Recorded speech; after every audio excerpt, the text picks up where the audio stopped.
Suivant, qui est donc monsieur le professeur Azim Klich. Alors, monsieur le professeur Azim Klich, vous êtes là, vous êtes présent. Attendez, voilà, monsieur Meklich. Monsieur Meklich. Oui, oui, très bien. Alors, je vous présente, c'est spécialiste en céréaliculture, enseignant-chercheur à l'École nationale supérieure d'agronomie. Lui, il va nous parler sur la leçon des premières fermes pilotes agricoles algériennes dans le Sahara. Voilà, c'est à vous, monsieur. Mais merci, monsieur Benzman. Donc, un tout petit moment, là, j'ai un petit peu... Là, on vous entend bien, c'est bon. Hein? Oui, oui, mais là, j'ai un problème de la présentation. Attendez, Ah, vous voulez faire une présentation, donc il faut partager l'écran. Il faut que je fasse voilà, ça. Très bien, voilà. Très bien, voilà, très bien. Alors, il faut que je trouve un texte. Voilà, là, je fais une bêtise, là. Voilà. Aïe, aïe, aïe. Pourtant, tout à l'heure, ça marche. Non, il faut que je quitte. Ah non, j'ai un petit problème. C'est pas votre présentation, ça? Non, non, non, je vais attendre 2 secondes. Vous devrez la mettre sur le bureau et partager l'écran. Et quand vous partagez l'écran, voilà. Vous allez voir, vous allez cliquer sur votre... Attends, il est pourtant... Oh, qu'est-ce qui se passe? Oh là là.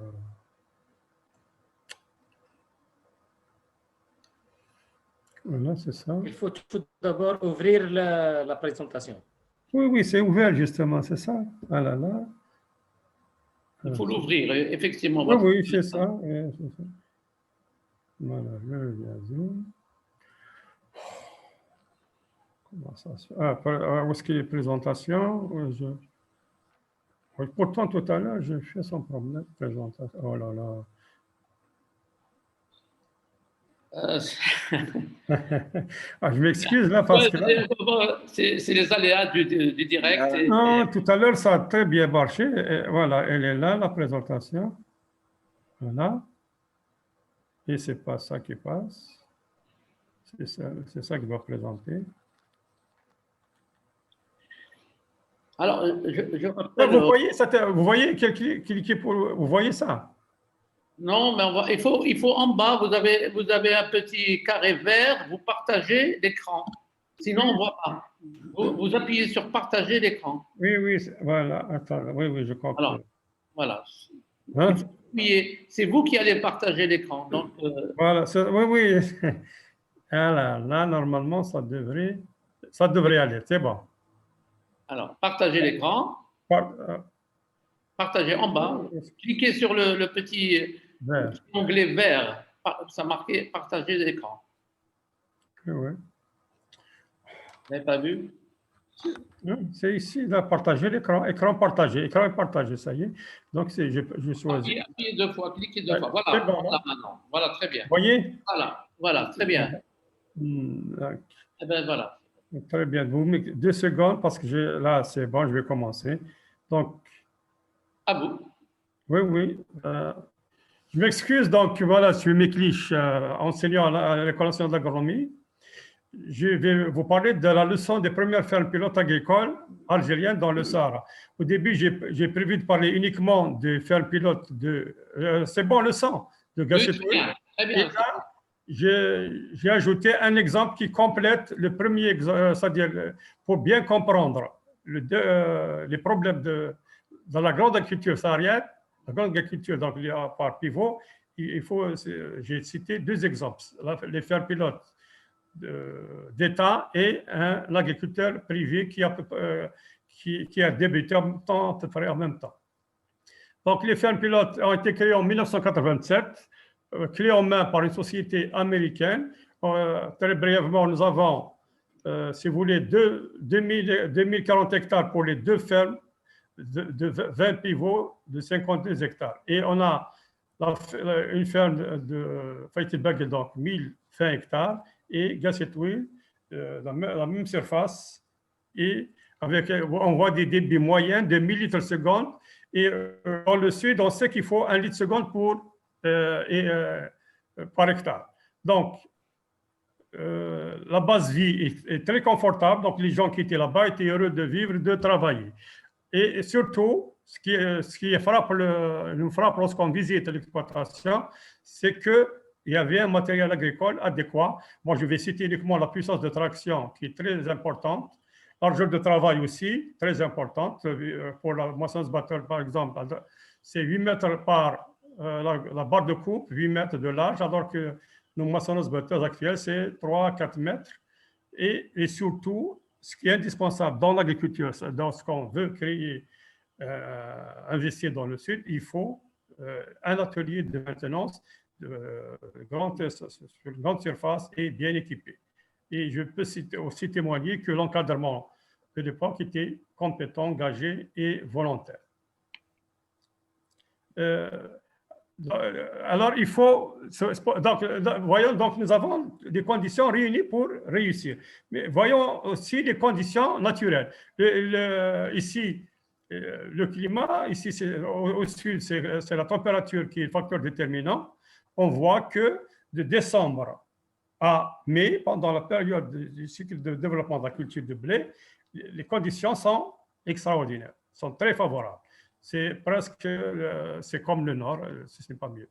Donc, le climat très favorable, du point de vue température, puisque l'eau on l'apporte, et le rayonnement encore, il est encore plus favorable, et vous avez des sols, malheureusement, extrêmement sableux, plus de 90% de sable, et je crois que c'est le cas de tous les sols du Sahara, un peu de limon, jusqu'à 8%, et très peu d'argile, qui est le lien entre les particules.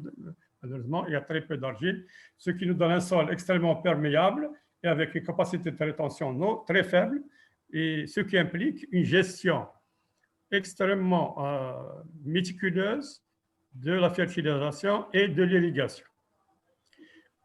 Et c'est important aussi de connaître les propriétés chimiques du sol. On voit, c'est des sols très pauvres en phosphore, assez pourvus quand même en potassium. Ici, on voit que c'est un peu faible, mais souvent on trouve des excès de potassium dans le sol. D'ailleurs, les premières années, on a toujours fait des cultures de blé sans apport de potasse. Et ce que j'ai encadré ici, ce sont les teneurs en oligo-éléments du sol, le manganèse, le zinc, le cuivre, ils sont insuffisants. Et d'ailleurs, et même dans le nord, on retrouve une déficience en oligo-éléments et évidemment un pH élevé qui implique des difficultés pour la fertilisation, la nutrition des plantes. Pour le forage, lorsqu'on analyse l'analyse chimique de l'eau du forage, on voit qu'il y a du calcium, il y a du magnésium, mais il y a du sodium et du chlore, mais on a aussi du soufre qui est très intéressant pour la culture. Du soufre et même un peu de nitrate. Voilà. Alors là, de toute façon, pour tirer une leçon de ces fermes pilotes, j'ai préféré prendre uniquement la ferme de Gassetwil, où on trouve des problèmes de sel.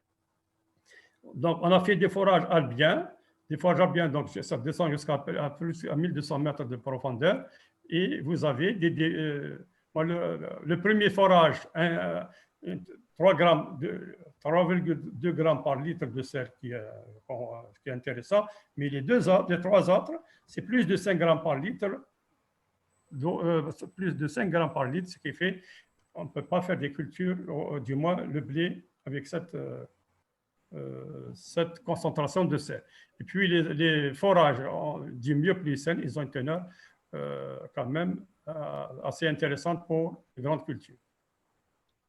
Et ce qui frappe aussi, lorsqu'on arrive dans ces exploitations, on voit la disposition des pivots de façon extrêmement rationnelle. Vous voyez, tout est concentré dans un seul endroit. Au milieu, il y a la piste et les conduites d'irrigation, et vous avez les forages qui sont réalisés ici. Donc ici, pour faire vite, il y a le premier forage en vert, donc c'est le forage dont l'eau est bonne, et les deux autres l'eau est salée. Et vous avez aussi les forages du Mio-Pliocène qui ont une eau de bonne qualité. Voilà donc ça.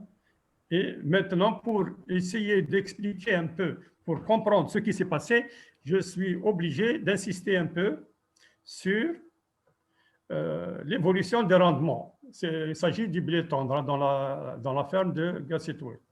Donc, qu'est-ce qu'on voit? La première année de production, on est arrivé à un rendement moyen de 40 quintaux à l'hectare. Immédiatement, l'année suivante, on a les rendements, bon, évidemment, le rendement moyen est descendu à moins de 25 quintaux à l'hectare. C'est là qu'il c'est intéressant de savoir pourquoi cette chute brutale du rendement. C'est parce que dans l'exploitation de la ferme, on a intégré les 3 forages salés, où l'eau est salée. D'ailleurs, la plupart du temps, lorsqu'on essaie de comprendre, beaucoup de gens, lorsqu'ils essayent de comprendre les causes de l'échec de Gassetoué, on pense immédiatement au problème de sel. Effectivement, lorsqu'on est ligue avec une eau salée, c'est tout à fait normal. Mais si l'eau est correcte, comme les autres forages, on a des rendements intéressants. Vous voyez, donc en 3e année, on obtient des rendements supérieurs à 45 quintaux à l'hectare, uniquement en supprimant les forages où l'eau était salée. Donc, vous voyez, on peut dire dans les premières années, c'est une réussite pour la production du blé. Ici, il faut insister aussi, ce sont les variétés des semences. Et on va voir, jusqu'à au jour d'aujourd'hui, je pense, c'est le même problème qui se retrouve. Ici, ce sont des semences d'origine américaine, indemnes de mauvaises herbes. On ne trouvait aucune graine de mauvaises herbes. Donc, d'ailleurs, nous, en tant qu'étudiants, lorsqu'on a visité ces exploitations, on se disait que quand même, il n'y a pas de mauvaises herbes, donc ça veut dire que les mauvaises herbes ne poussent pas. On était vraiment partis à côté. Et vous voyez donc, mais par la suite, on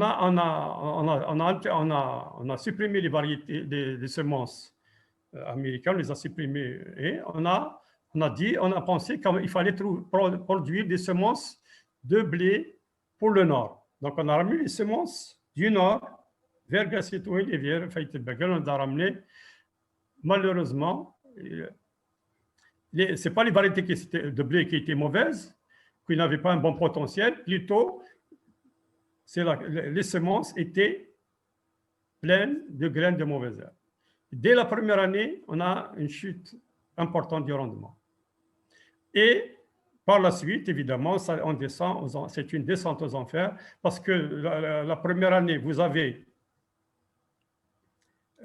des semences de mauvaises herbes, et chaque pied de mauvaises herbes va donner des quantités de graines inimaginables parce qu'il y a des conditions extrêmement favorables. Vous avez température, vous avez l'irrigation, vous avez la fertilisation très poussée. Donc, on a immédiatement, c'est devenu du gazon. Je vais vous montrer des images tout à l'heure. Et en 1995, donc l'Institut national agronomique, on est rentré en collaboration avec les fermes pilotes en 1994.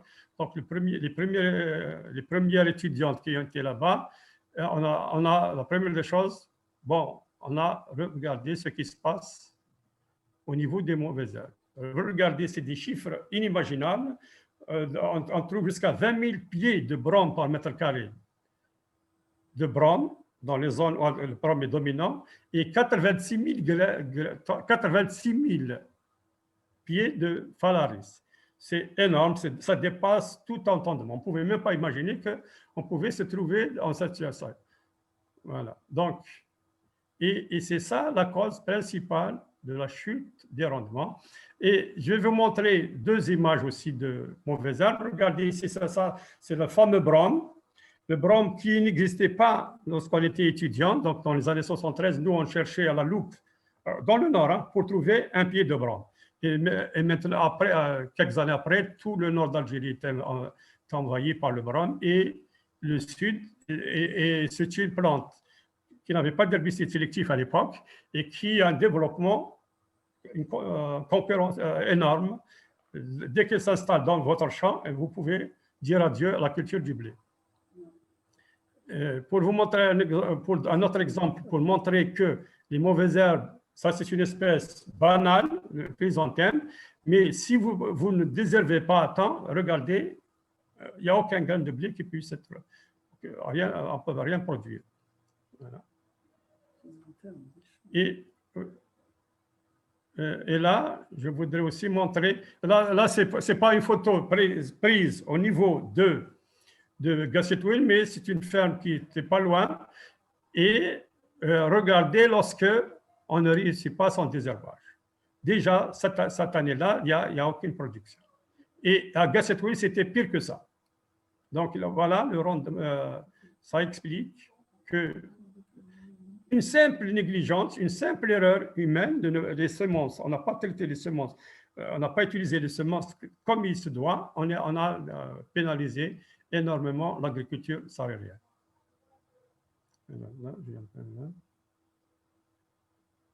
Voilà. Donc, vous voyez, 3 années de suite catastrophiques parce que aussi, il y avait... au début, on n'a jamais imaginé qu'il fallait désherber au sud. Donc, une fois que les gens ont pris conscience, il n'y avait pas d'herbicide efficace disponible. Et puis, même s'il y avait des herbicides efficaces, la population de mauvaises herbes est telle que c'est impossible de nettoyer la culture. Et à partir de 1994, à partir de cette année-là, tous les efforts, toute la stratégie des responsables a été faite pour maîtriser les mauvaises herbes, pour diminuer au maximum le stock de mauvaises herbes qui étaient dans le sol. Je vais vous donner les techniques après, comment on fait. Et voilà, donc immédiatement après, il y a aussi des molécules de mauvaises herbes qui étaient plus efficaces qu'elles qui étaient disponibles. Vous voyez, le rendement est remonté rapidement. On retrouve plus de 40 quintaux à l'hectare. Malheureusement, donc, fort de ce bon résultat, en 1995, tous les responsables des 2 fermes ont mis tous les moyens pour améliorer le rendement. Mais ça veut dire quoi? Ça veut dire qu'on a augmenté le nombre on a commencé la pré-irrigation beaucoup plus tôt, on a fait lever les mauvaises herbes, les détruire plusieurs fois, et on a essayé de semer à temps, c'est-à-dire semer à temps, c'est à partir de la mi-novembre et finir à la fin de novembre. Malheureusement, cette année-là, ça a coïncidé avec l'interdiction d'utilisation des ammonitrates pour des raisons de sécurité. Et on a remplacé l'ammonitrate par l'urée, et le temps que l'urée arrive du marché international, c'était arrivé au mois de février. Nous, on était présents en février, et ce qui fait que en 1996, il n'y avait plus de production. Et ça veut dire que les dettes accumulées pendant les 3 premières années et cette année-là ont fait que les fermes ont énormément souffert. Donc, je voulais vous donner un exemple d'itinéraire technique parce que c'est celui-là en gros, c'est celui-là qui a été vulgarisé à travers toute l'Algérie, qui continue à être utilisé par la plupart des agriculteurs performants. Donc, on pratique l'incinération des champs, une pré-irrigation et puis plusieurs façons culturales, superficielles pour favoriser la levée des mauvaises herbes. Une fois qu'on arrive à lever, on fait lever les mauvaises herbes, on les détruit et ainsi de suite. Et une fois et puis on a apporté à l'époque 4 quintaux de TSP. Vous voyez donc la fertilisation est très simple.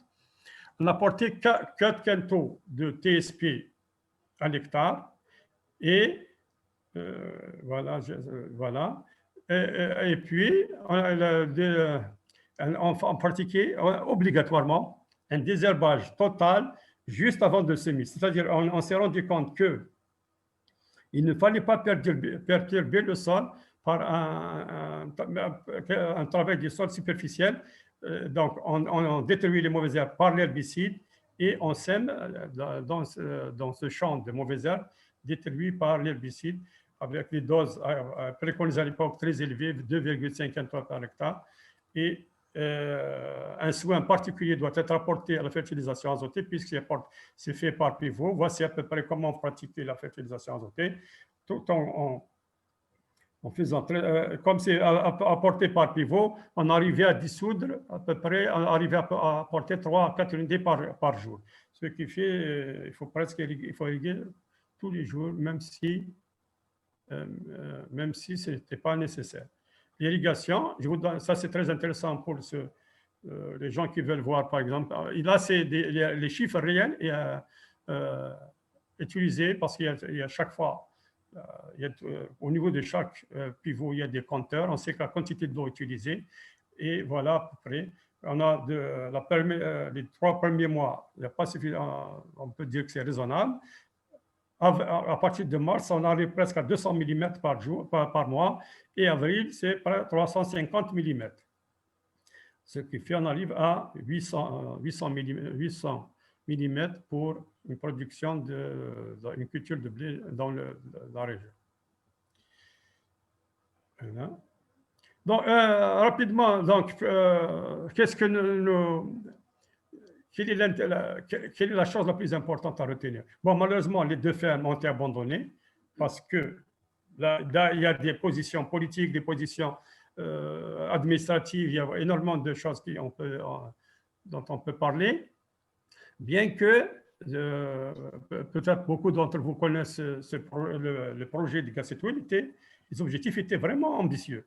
On voulait mettre en valeur 32 000 hectares avec plusieurs culture, la luzerne, le cartam, le blé, l'arachide, etc.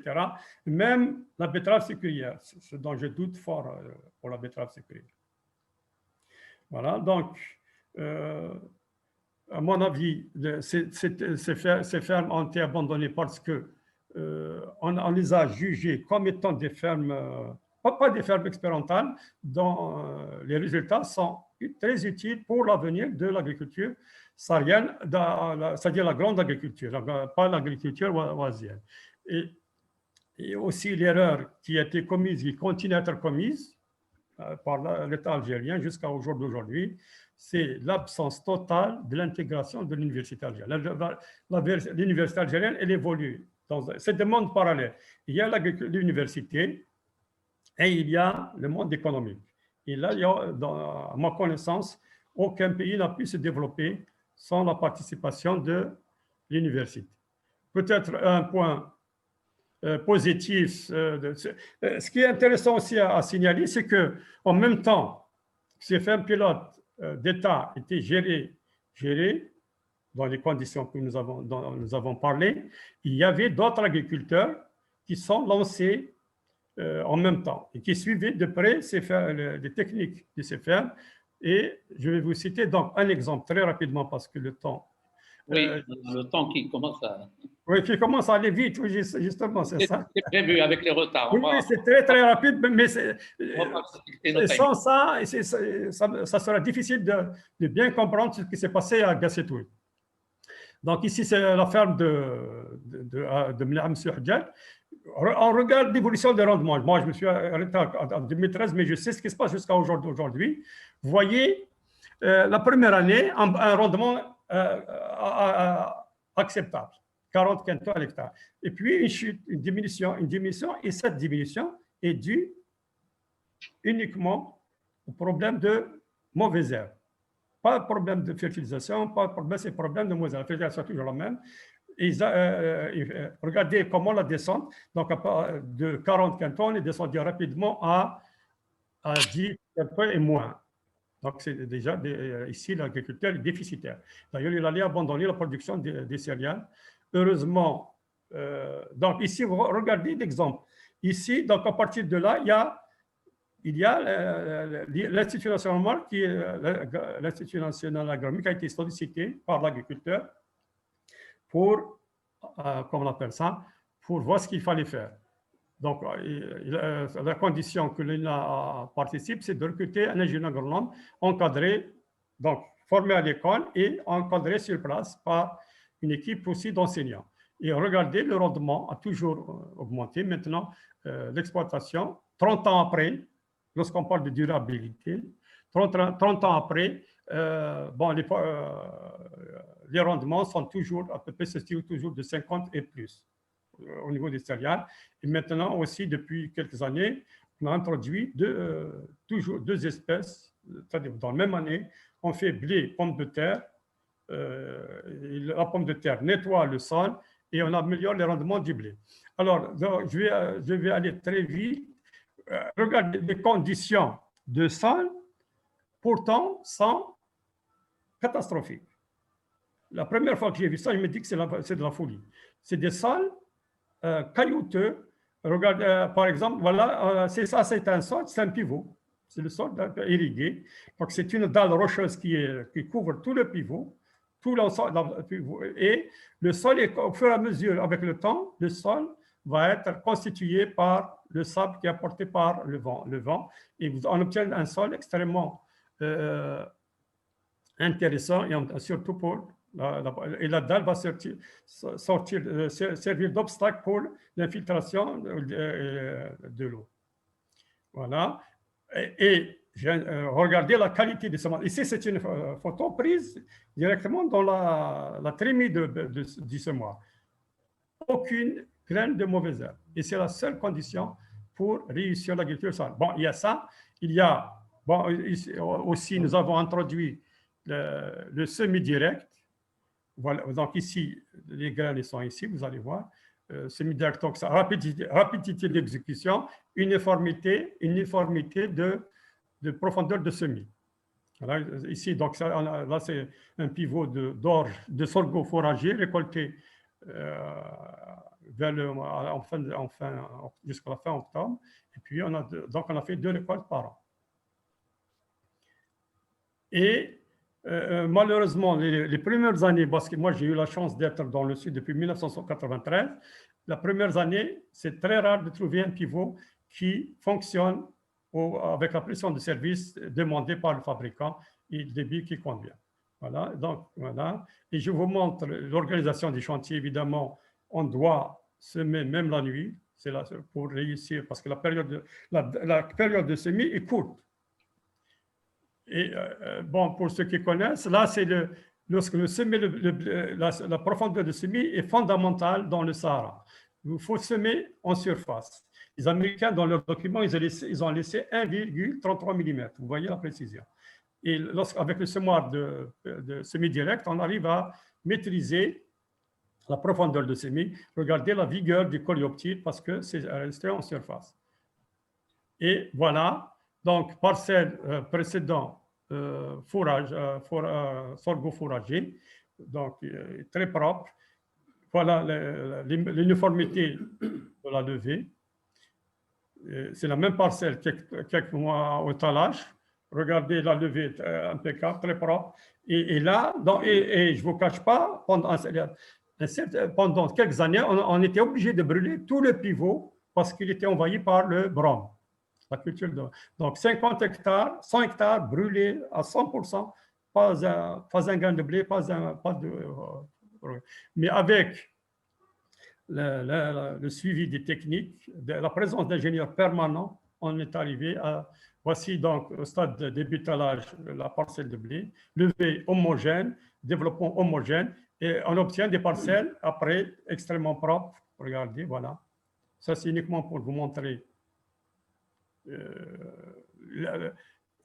N'oubliez jamais que les sols, c'est des sols superficiels. C'est des sols qui sont constitués par l'agriculteur. C'est-à-dire l'agriculteur, en travaillant le sol, en irriguant, il a permis au sable des dunes se déposer et de former un sable agricole très intéressant. Voilà les pieds. La qualité du grain. Donc, tout a été raisonné. Extraordinaire. Blé dur. Bon, là, je voulais simplement... donc, c'est finalement l'échec de l'agriculture saharienne, c'est plutôt humain que milieu naturel. Donc, personnellement, je suis convaincu que le potentiel est très élevé d'ailleurs. Et j'étais très heureux d'entendre les propositions qui ont été faites. Ça veut dire qu'on veut exploiter le sud. Les potentialités sont énormes. Maintenant, au jour de l'année dernière, par exemple, il y a des agriculteurs qui ont fait des rendements de 90 quintaux à l'hectare de blé dur. Et sans compter aussi la production de maïs fourrage. Il y a des agriculteurs qui ont fait jusqu'à 65 tonnes par hectare de maïs fourrage. Là, je pense que la conclusion, je l'ai déjà dite, et je ne terminerai pas sans montrer ces photos qui sont merveilleuses.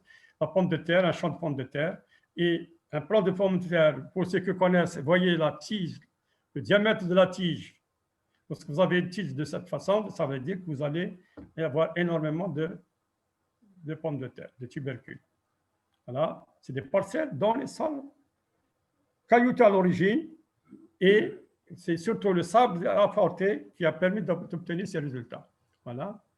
Le maïs, c'est énorme. On ne se croirait pas dans le Sahara. Ah, là je tenais à tout près à montrer ça. Le maïs, lorsqu'on vous voyez un épi de maïs, aucune fleur n'a été, toutes les fleurs ont été fécondées. Donc, les conditions naturelles sont très, très favorables. Là, j'insiste et je maintiens. Et j'ai fait exprès de vous montrer les sols. C'est des sols absolument, voilà, encore du grain de maïs extraordinaire. Hein. Donc, je vous dis simplement que le milieu, personnellement, je suis sûr et certain, le milieu naturel, évidemment, climat sol est très favorable pour l'agriculture. Je dirais rentable et durable. Durable parce que les exploitations de M. Hadjad, nous sommes à la 30e année, il ne fait que bonifier ces terres, améliorer les rendements, mais impérativement la présence d'ingénieurs compétents. Tout à l'heure, tout le monde a soulevé qu'il faut la compétence, la qualification, etc. Donc, qu'est-ce qui maintenant, il faut mobiliser les politiques, c'est ce que vous faites, je vous remercie infiniment. Le scientifique, il faut impérativement que l'université soit sollicitée, soit intégrée, impérativement, de gré ou de force. Il faut que l'université algérienne participe à l'agriculture. Et ça, ce n'est que le politique et le scientifique soient la main dans la main pour rassurer l'investisseur. Évidemment, l'investisseur, il y a de l'argent à gagner de face. Aucune usine industrielle ne peut ramener autant d'argent que l'agriculture saharienne lorsque tout est maîtrisé. Évidemment, le volet, comment on appelle ça, eau, épuisement de la nappe phréatique, ça c'est un autre domaine. Nous, sur le plan agronomique, nous sommes persuadés, nous sommes sûrs que le potentiel, tout le monde a dit, je suis très heureux, est considérable. Il suffit de réunir les acteurs pour faire quelque chose de magnifique dans le Sahara. Je vous remercie de votre